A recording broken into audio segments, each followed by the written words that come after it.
Welcome to the Regulatory Transparency Project's fourth branch podcast series. All expressions of opinion are those of the speaker.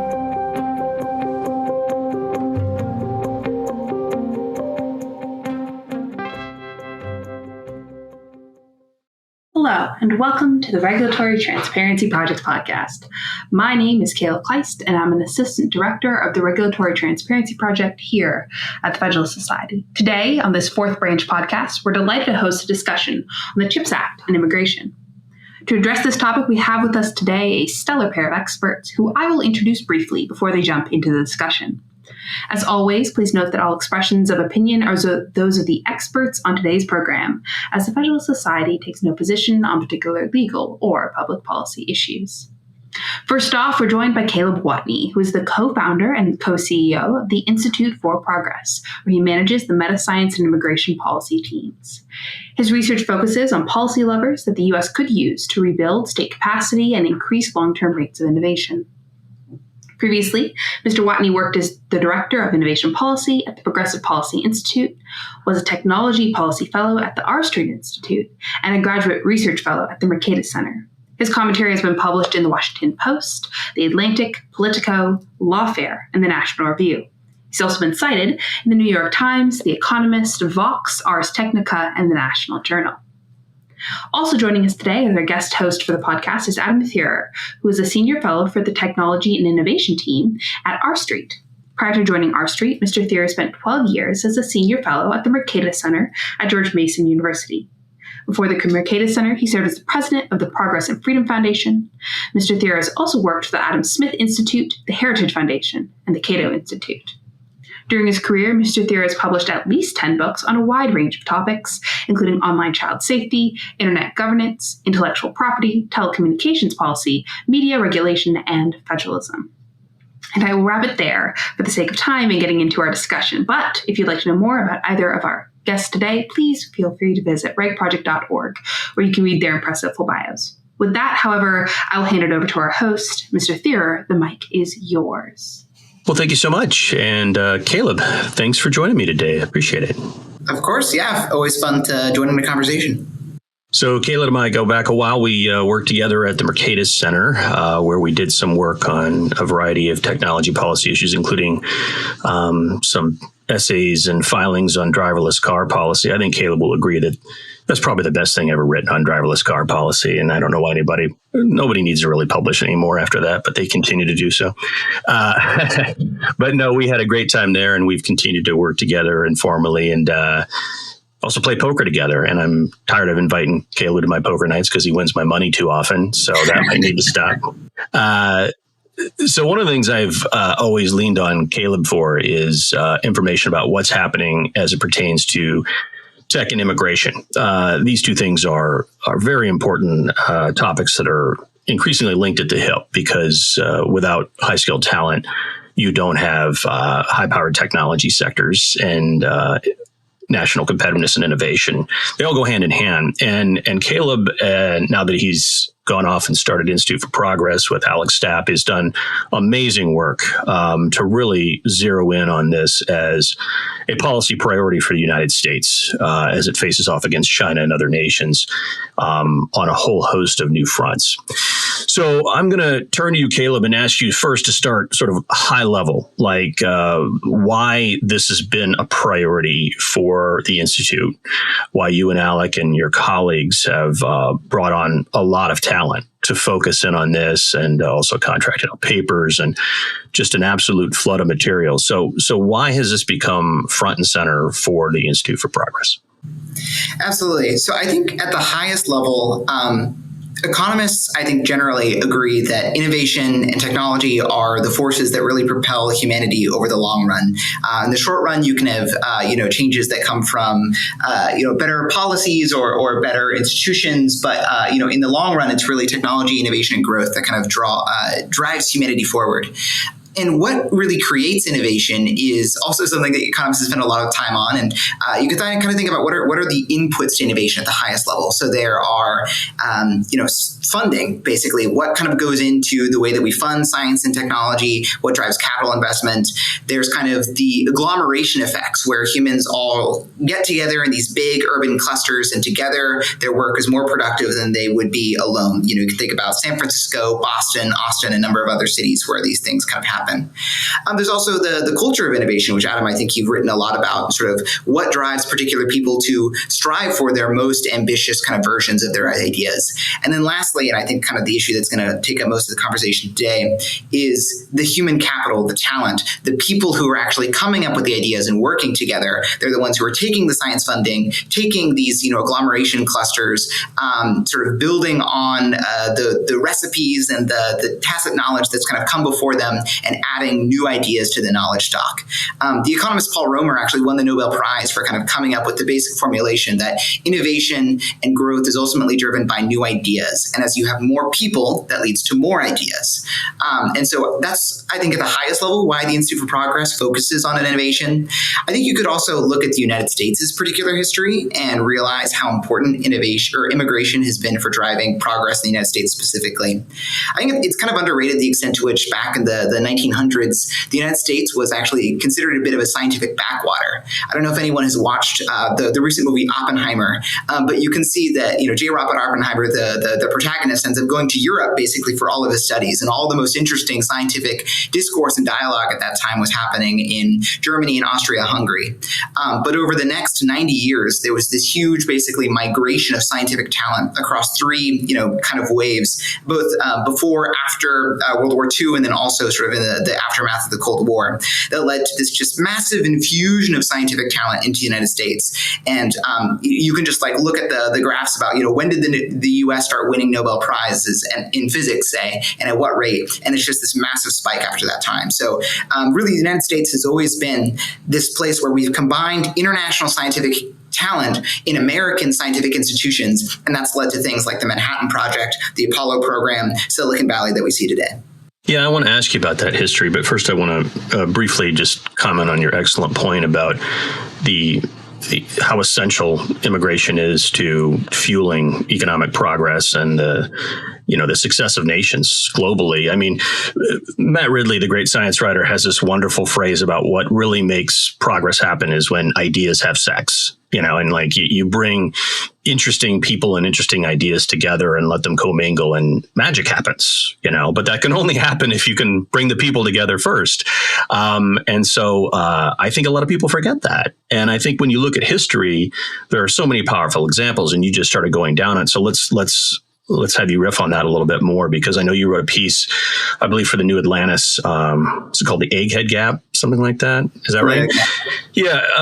And it basically outlined this history, like how the United States made an intentional effort in the Cold War era to try to bring in first former Nazi, era scientists from post-war Germany, and then, to square off against the Soviet Union to try to steal away their best and brightest. And tell us a little bit more about that. I can't remember, was it Operation Paperclip? Was that right? Yes. Yeah. And so tell us a little bit more about that story, because I think it's so compelling and forgotten if people even know about it at all.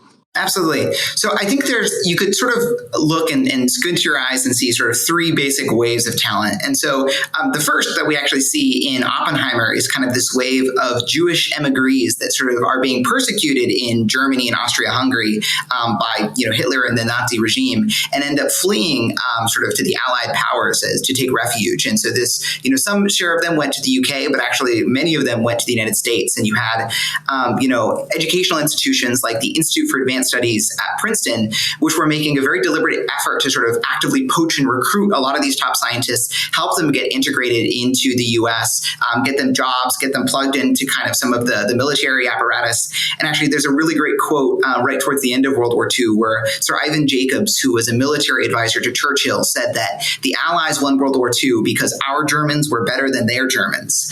And I think that's just such a great formation that, and actually, I think Oppenheimer in the film says that Hitler's greatest greatest weakness is anti-Semitism. That if you look at the share of physicists that were doing cutting-edge work in Germany prior to World War II, they ended up persecuting, and I'm probably going to fudge the numbers a little bit, but something like, they lost around 15 to 20% of the physicists in their departments that were doing this cutting-edge work because of the Jewish persecution.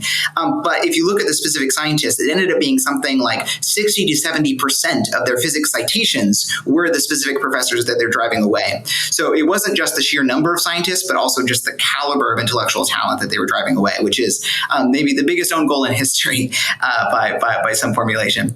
But yeah, the United States ended up getting those scientists. A lot of them ended up forming the backbone of the Manhattan Project that ultimately, helped contribute to the Allied victory over Germany in World War II.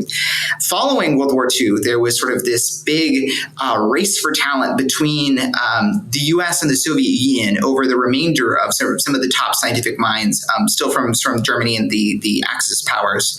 And so the United States had Operation Paperclip that you were alluding to, where we both recruited and actually in some cases forcibly kidnapped, top scientists who were kind of, trying to figure out where they should go after the German regime had collapsed. And similarly, the Soviets had kind of their own version of this. The Soviets actually ended up getting more scientists than the United States did. But I think the U.S. ended up having better intelligence, and we were able to sort of pinpoint the best and brightest scientists. And so we got Wernher von Braun and several other kind of top scientists who then ended up contributing to the Apollo program. Wernher von Braun in particular was the chief architect on a lot of the early Apollo missions. And so, the ethics of that particular program are, still debated to this day. But it's certainly the case that we were able to sort of really get a lead over the Soviets in our scientific capability because of that specific wave.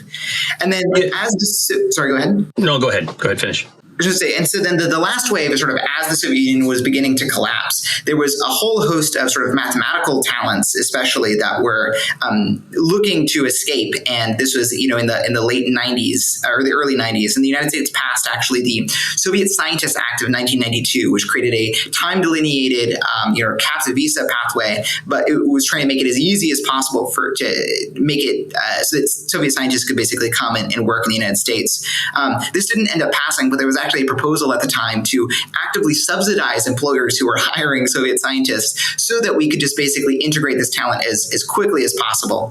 And across those three waves, if you look, it's just like a massive share of the United States' Nobel Prizes in especially physics and the hard sciences have come either directly from those three waves or from the children and descendants of those three waves. And so it's just like I think across those three waves, it's probably the single largest transfer of scientific talent in human history.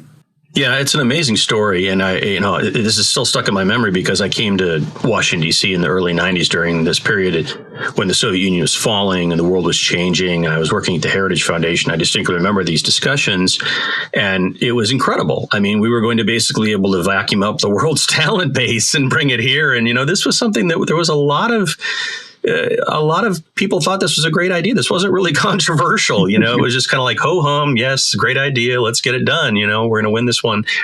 And then something changed. And I want to get into that, what changed. And of course, I think the easiest thing to pinpoint was 9/11. A lot of things changed after 9/11 about public and political attitudes towards immigration of all sorts.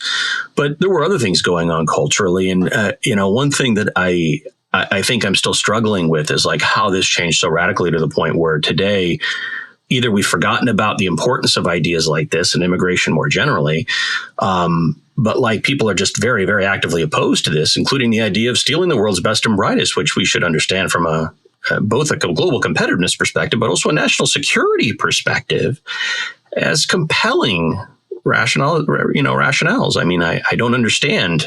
Like, what's the argument against? So what changed? What's the argument against? Yeah, those are the $1 trillion sidewalk on the question. I'm alluding to Michael Clemens, a famous economist, has the idea that under an open borders regime, there would be trillions of dollars of basically joint GDP. So there are $1 trillion bills lying on the sidewalk, and we're refusing to pick it up. So I think 9/11 was definitely a big turning point. I think the other thing is that the U.S. sort of became complacent. Throughout the 20th century, we were sort of in this position where we were looking up at the scientific powers of Europe and sort of trying to do everything we could to kind of, get a foothold over them. And then we were also constantly in sort of like the state of crisis. And I think crises can really sharpen the mind, help you force, trade-offs that you otherwise wouldn't have to consider. And so, you're just looking for every advantage that we could get, especially over kind of these powers of, Germany and then the Soviet Union. But following kind of the collapse of the Soviet Union, there was sort of this period where the United States was able to just basically coast for like 30, 40 years without a sort of an obvious challenger. And a lot of the world's talent ended up wanting to come to the United States by default, and we almost didn't need to be actively recruiting them. The economist William Kerr actually has a really great graph that looks at sort of the share of immigrant inventors, so immigrants who basically have patents in something, and where they end up moving to all around the world from the period between 2000 and 2010, and seeing that more of them move to the United States than to the rest of the world combined. And so our immigration system has been broken for a while. The last time we passed a major immigration system was, I think, in the middle of the 1990s. But the system, in some sense, because they had hard numerical caps that haven't been adjusted based off of population growth or anything else, the problem has in some sense been getting worse over time. And so just the longer we go without having reformed it, the more it feels like actually a binding constraint. And so I think one of the things that changed is that we didn't actually feel competitive pressure. There was no nation that we were sort of striving against. And then meanwhile, kind of the background immigration conditions were slowly getting worse and worse and worse as kind of the last big compromise in the 90s has kind of actually become more binding over time. So I think that's one issue. I think the other issue is sort of there's a perception of chaos and disorder that in some sense is very real around immigration to the United States because of the southern border crisis. And I think we've just seen both in the US, in Germany, in the UK, sort of across the world, that perceptions of disorder are actually like the single most predictive thing in terms of voters' response to immigration. And so even though there's like not actually a direct logical connection between, letting in Indian PhD students in STEM fields and the southern border, sort of the two are inextricably linked in the mind of voters, I think, just because of this perception of chaos and disorder across the southern border. So, okay, let me play devil's advocate and put on a skeptic's hat and say, well, okay, we don't need all these immigrants. America's got brilliant people. We're doing fine and dandy, and we just need to put more of our people to work. And what's wrong with maybe keeping the walls high and tight and restricting even like the most skilled of labor from flowing in? Let's just get better about making our own labor and talent base equal to whatever we could recruit from afar. What do you say about that argument? I think there's a number of ways you could sort of attack this argument. The first is that the U.S. economy is an open system and it can be positive sum. There's a lot of economics literature that shows the fact that when especially highly skilled immigrants move to the United States, they end up, starting new businesses at disproportionate rates. So that's actually increasing the number of jobs for Native Americans. We can also see from their productivity effects as, to your earlier comment, innovation and productivity happens when ideas have sex, and new immigrants come and they bring new ideas that weren't here before, and that actually makes native-born Americans more productive because of kind of this interplay. And of course, the long run, effects of innovation can really drive wealth for both Native Americans and for sort of immigrant Americans as well. So I think point one is that this economy is positive sum. There's actually not a trade-off, and in fact, there's a benefit to native-born Americans when we let in especially more highly skilled workers. I think the second point here is, especially when you're trying to think about leadership over global technologies, is that I like the phrase that talent is distributed evenly, or at least roughly evenly across the globe, but opportunity is not. And the United States has only around 4% of the world's population. We are still, even though the United States is large, in terms of population, we're still much, much smaller than the rest of the world. And so if you think about that, that means that sort of just naively, only 4% of the world's geniuses, in some sense, will by luck have been born in the United States. And the vast, vast majority of people who could be, the next Einstein are being born elsewhere in the world. And so if we want to actually maximize their potential, both for the sake of the world and for the sake of the United States and for our ability to kind of shape trends in global science and technology, that inevitably means that we need to be able to scout out, the rest of the world's talent. I also like the analogy. I think you can think about immigration and compare it to college football, say. Any given year, Alabama, Clemson, maybe a few other colleges, but especially those two are usually the ones that are leading the league and have the best chance of winning the college football championship. But they also are not restricting themselves only to attracting talent from their home states. If Alabama was restricted solely to recruiting football players from Alabama, they might still be very good, but they certainly wouldn't be the dominant force that they've been on the college football stage. And so actually, like, a big part of what makes college football coaches effectively is their ability to recruit talent from all across the United States, sometimes even the world, to come and play at their school. And I think the same thing is true for science and technology. And so the United States should think of itself in some sense as, Alabama football, and we should be trying very aggressively to recruit the best and brightest to come play for our team. Yeah, I'm sure the Alabama haters will push back against you for whatever reason on that analogy, but I like it. It makes sense. So let's bring in the real world of what's happening right now as we confront China on a number of different fronts, and we think about strategic sectors and technologies that we want to develop relative to China and the rest of the world. And also let's mention the CHIPS Act and how this plays into this, because obviously Congress can't get a lot done on the technology front. But the one thing they do seem to be able to get done is promotional activities related to sort of industrial policy measures or R&D kind of things. So clearly a lot of money has been spent recently to try to promote things like semiconductors, artificial intelligence, quantum computing, and a whole host of other high-tech or emerging technology sectors. And yet, and this is where I'll ask you to bring in some of the recent news, it seems that this money is all going to go for nothing if we can't find people to work in the high-skilled jobs and sectors that actually would develop these things. So tell us, how this is playing out in the real world right now. Totally. So one of the biggest chunks of money that was specifically allocated in the CHIPS and Science Act was for semiconductor manufacturing. And so, there are concerns both about our reliance on China, but then also just competition with China. And so we wanted to, onshore as much domestic manufacturing capacity for semiconductors in particular. And about $50 billion in new subsidies to help TSMC, Intel, and a few other, sort of big manufacturing companies open up new semiconductor fabrication plants, also sometimes called fabs. But unfortunately, there's just such a limited supply of people around the world who actually know how to make cutting edge fabs.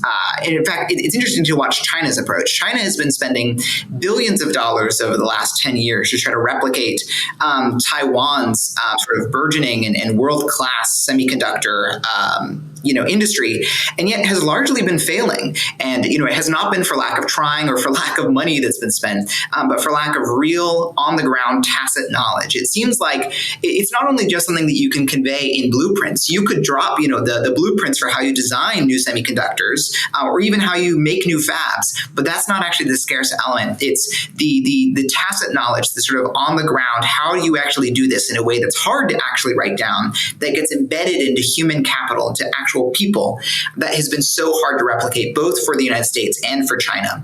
And so as we're trying to, double, triple, quintuple the number of new fabs we have in the United States, there's a real risk. And we were trying to sound the alarm bells last year as this act was passing and saying you needed to couple all this new investment, if you actually wanted to pay off, with new targeted STEM immigration provisions to be able to actually integrate some of the world's top talent to actually build these. Unfortunately, Congress did not listen to our advice advice. They did not include any sort of STEM immigration provisions in the CHIPS Act last year. And now, lo and behold, I think a week or two ago, the Wall Street Journal reported that TSMC, and that's the Taiwanese Semiconductor Manufacturing Corporation, the largest and one of the most advanced semiconductor companies in the world, has had to delay the launch of their new factory by I think a year or two because they've just been struggling to input the new talent. And I don't think this is going to be an isolated thing.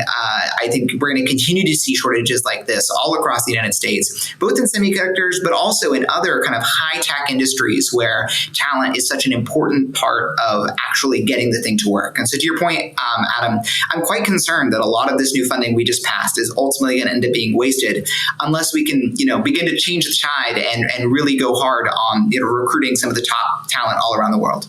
Yeah, so let's talk about policy responses to this. First of all, I want you to answer the question, is anybody in Congress paying any attention to how they just spent all that money and then it may all go down the toilet? That seems like a very big deal. We don't want to waste however many hundreds of billions we ended up spending on chips. And some of us were very skeptical for other reasons, but I didn't think this would be the primary problem we would have. I was just worried about government misallocating money to certain types of ventures or corporations that would lose it for other reasons. But losing it because you can't get good employees, it's like the worst, right? So that's shocking to me. But let's have you answer that, but then also answer where do we stand in terms of policy more generally? Because the last time I wrote anything seriously about this issue was when we had a real serious push for the idea of stapling green cards to diplomas that foreign students earned when they were here in the United States studying. An idea that I still think is great. And a lot of people in Silicon Valley were behind that in a huge way. And then what happened there? How did that idea not get done? I thought that was the low-hanging fruit, easy solution. And then secondly, ideas like points-based systems. I know Canada, I believe, has something like that, and other countries. So talk me through, first of all, what happened to those efforts, which have been around for a long time, and then other types of things that are being proposed. Right. So I think there's, unfortunately, a number of odd dynamics that have left us in a bad equilibrium here. There were, I think, voices, and there continue to be voices in Congress that are very aware of the problem. In fact, maybe one of the most promising things that we've seen is just this session in the House. They have the new China Select Committee, which is trying to sort of orient U.S. policy around sort of competition with China and the Chinese Communist Party. And Representative Gallagher, who is the chairman of that committee, has actually been, I think, really playing a leading role in trying to help, especially Republicans, think through how talent should play a crucial part of their response against China.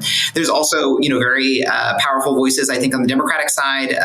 Chairman of the Commerce Committee, Maria Cantwell, was a big champion for this provision last year. And in fact, in the House version of the CHIPS and Science Act, there was an amendment that passed on a party line vote with Democrats that would have created a green card cap exemption for STEM masters and for STEM PhD students. And so we were, really hoping that could end up passing, and that effectively would be, a kind of stapling a green card when you get a degree from a U.S. higher education university in a STEM field, especially. Unfortunately, that didn't end up getting through the conference process, and there's a lot of weird behind-the-scenes political reasons there. But almost at the highest level, there's been a weird flip in Congress. I think the conventional wisdom for the last 10 years has maybe been that some Republicans would be willing to do high-skilled and only high-skilled immigration so long as Democrats were willing to give it up, but Democrats were unwilling to sort of give that up because they wanted to tie it to comprehensive immigration reform. But I think that logic has really flipped in the last 3 to 5 years, and now Democrats have shown a willingness to only sort of try to tackle high-skilled immigration in isolation. But now Republicans are the one who have flipped and want to basically tie it to border funding and addressing the border crisis. And so there's been this really frustrating kind of back and forth political pinball kind of on both sides of not being willing to just address high-skilled immigration, but unfortunately tying it to these larger, much less tractable political issues. And so that's kind of been the basic facts on the ground through Congress. Thankfully, there are some things that can be done through the executive branch. And here, actually, there have been some pretty positive developments under this last administration. There are a couple of key visa categories. So one is the O1 visa for immigrants of extraordinary ability. This is actually an uncapped category that was created out of the last 1990s immigration reform, but it's supposed to try to capture the fact that there are really valuable immigrants that are extraordinary and contributing to the United States, and we want to have a pathway to allow them to come. Unfortunately, it is still a temporary visa program, so it can't actually get you a green card, which is a really big kind of determiner for where immigrants want to kind of settle long term. And so Congress still ultimately has the pen on whether or not the green card cap gets lifted or not, because we just have a certain number, especially for skilled immigration per year. But in the meantime, I think expanding things like the O1 would be extraordinarily beneficial. And there have actually been some nice changes there in the last couple of years. There's also programs like the J1 intercultural exchange visa, and there's a new STEM category for that was created in the last couple of years. There's some meaningful reforms that could be done to the H1B visa, which is one of the primary skilled immigration visas. But this kind of gets into a whole nother can of worms. But the H-1B has particular problems because it's a lottery-based system rather than having any sort of prioritization system. Basically, it treats everyone as equal and kind of distributes it by random, which doesn't end up prioritizing some of the most highly skilled immigrants that we want to make sure can come to the United States. So there are still other avenues that can be done on the executive side. Some already have. There's been nice progress, but there's still a ton more to be done. But ultimately, Congress is the one that controls the number of green cards. Right. So betting odds here, what are the chances we get anything done in this session of Congress? Obviously, we've got an abbreviated legislative calendar with the elections coming up as always. You always have this short window because of elections. So what's the good betting money here on what's going to happen? Yeah, Congress, Congressional Action in particular, I'm not super bullish this Congress. I think anytime you have divided government, and especially such narrowly divided government, it ends up making it hard to kind of get the majorities you need to actually pass substantive legislation. I think the best chance is maybe something that's quite narrowly tailored and included in, say, the National Defense Authorization Act. This is kind of the big military spending bill that, that does pass every single year, since there's bipartisan, agreement on that. And so we've been looking, and I know that there's been some senators that have tried to introduce amendments that would, try to tie, pretty narrowly tailored ones that are focused on, more visas for the defense industrial base that are trying to get into the NDAA. I think that's faced some challenges, but that's probably the best bet for this Congress. But I think realistically, for sort of more wholesale reform, you'll probably have to try to do something next Congress. And so we're trying to, set up some of the dominoes now to see if we can make that more likely. But in the meantime, we're continuing to push, and I think there's actually, real substantive progress that can be made and that I'm more optimistic about on the executive side kind of over the next 2 years. And are there any sort of wild card ideas here? I know the states really have their hands pretty tied here, can't do much relative to the federal government. Are there any other interesting ideas percolating out there, or are there any other countries that you feel are good models or doing a particularly good job that the United States should consider looking at?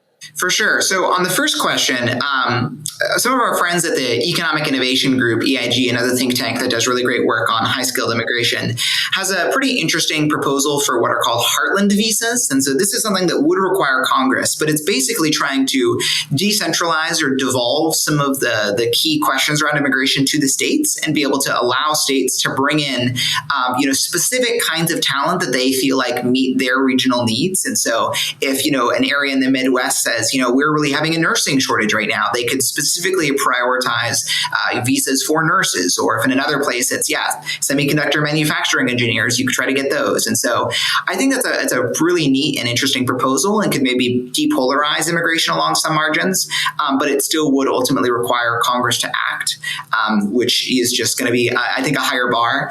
In terms of other countries, definitely, this is where the United States is increasingly kind of being left in the dirt. If you compare the United States to some of our other industrialized, allies. So Canada has a really interesting kind of system. They have a points-based system, as you alluded to, and they're actually taking huge number of immigrants. And they're actually deliberately trying to poach. They just set up a new program, I think, in the last couple of months, where immigrants who are on the H-1B H-1B or who have failed to get the H-1B have now a special pathway to apply for residency in Canada. And I think within like 2 hours, the queue was basically absolutely overwhelmed because there were so many people that were sort of eager to find a way to stay in either the United States or Canada. So Canada is definitely eating our lunch. Sometimes if you drive around Silicon Valley, you can see billboards that, advertise to founders and say, hey, are you having trouble hiring the skilled talent you need? Come move up to Canada. We'll make it, extremely easy for you to bring in your top engineers. And so there's definitely this kind of like geopolitical competition, with Canada, and they're eating our lunch to some extent.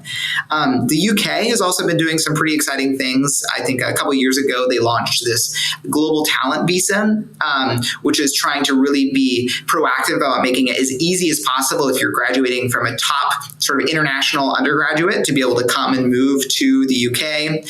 You've also seen, other countries in Europe like Germany sort of have much better policies. Australia is also good on these counts. The United States is really the laggard in some sense, where we're still coasting on that inertia, where we have for a long time been the top destination by a lot of surveys of where skilled immigrants would like to move to. And that's still the case, but you're beginning to see kind of the US numbers dropping, other countries like Canada especially kind of soaring up. And then in terms of policies, like our other kind of westernized, industrialized countries are really getting very aggressive about recruiting talent. And this is to say nothing about China, which has several programs, including the 1,000 Talents program, where they're basically paying people who are Chinese nationals who have moved overseas to come back to China because they're so aggressively trying to take talent seriously. And then they have a sort of a mirror program called the 1,000 Foreign Talents program, where again, they're kind of aggressively recruiting scientists and professors that live in other countries to try to move to China. China's big problem is that because they have less of a history of immigration, I think a lot of immigrants find it harder to assimilate or call China home. The United States is really unique that we've always been a nation of immigrants, and a lot of people from all over the world find it easier to integrate into our society. And so it's really a shame that we have this huge natural advantage, basically our single biggest natural advantage on the international stage, and yet we seem to be wasting it right now. Yeah, no doubt. Well, Caleb, this has been excellent. Let me ask you to wrap up with three things. Number one, tell our listeners where they can find you and the Institute for Progress online. Number two, tell them one or two really, really good papers you want them to check out when they find your work. And then third, if there's anything you've got coming out that you want to flag for our listeners, do it here. Absolutely. So on the first, you can follow me on, I guess, a couple of platforms. Who knows whether, Twitter, or should I say X, is going to stick around, but I am on Twitter /X, at Caleb Watney.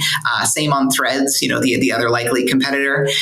Online, you can find all of our work. Our website is progress.institute. And so you can find all of our research papers and op-eds kind of there, as well as, keeping track of podcasts and other things that we do. So that's a great source. We also have a newsletter, which you can find on our website, which sort of, keeps you up to date on all of the various things that we've been publishing. Question 2 was what again? That's best paper for everybody to read, or two. Right. So there's a couple I would call to. So my colleague Jeremy Neufeld and Lindsay Milliken have both done some really good papers on this that we have on our website. One is called STEM Immigration is Critical to American National Security. And this is just chock full of really great stats, kind of highlighting how important immigrants and international talent have been to especially the defense industrial base, just really trying to highlight this connection between international talent and U.S. national security. And so there's tons of really great stats there. And then there's also semiconductor investments will require international talent. This was a piece that we wrote last year during kind of the CHIPS and Science Act. And it is unfortunately quite prescient, I think, in calling sort of how sensitive this industry is going to be to the importance of international talent, and kind of really drilling into semiconductor manufacturing. And I think the recent reports from the Wall Street Journal make that look, unfortunately, quite prescient. Yeah. Great. Well, Caleb, as always, thank you for joining me today. This has been a really informative discussion. And with that, I'm going to turn it back over to Kayla to close us out. Indeed. Thank you both so much for being with us today and sharing your expertise and insight. It was an excellent discussion. We really appreciate you taking the time.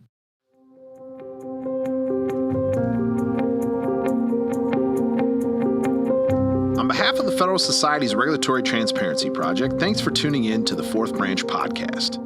To catch every new episode when it's released, you can subscribe on Apple Podcasts, Google Play, and Spreaker. For the latest from RTP, please visit our website at regproject.org. That's regproject.org.